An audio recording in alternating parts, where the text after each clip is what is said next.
So today what I want to talk about is how do we engage others in a manner that lessens the threats of them giving us feedback. We've all been in situations where we wanted to give somebody feedback, but we were worried about them being defensive. We were worried about it damaging the relationship. And because of those essential and real threats that people have in giving feedback, we don't get the feedback that we need and desire to be able to advance our careers. So how do we overcome that?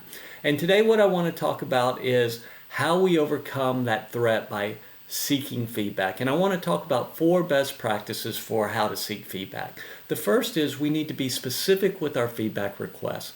Too often we may just ask for general feedback about how am I doing, but that doesn't give permission for what type of feedback is okay for people to give us.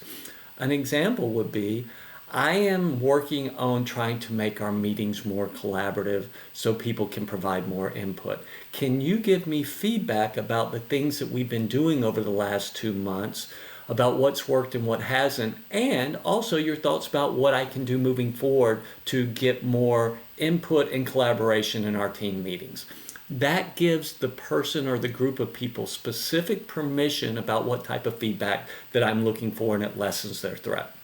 The second best practice is avoiding defensiveness at all costs. Even if we don't agree with the feedback that was given, we cannot be perceived as being defensive, because if we do, we will never be receiving feedback from that group or that individual again, because we've given them a message that we only want feedback that we agree with.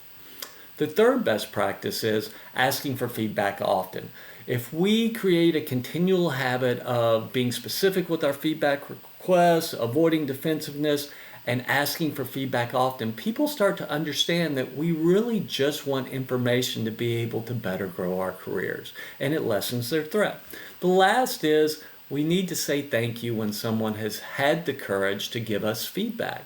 Now, we may or may not agree with the feedback, and that's okay, but they've given us a gift that enables us to understand how to navigate either that person or that situation more effectively.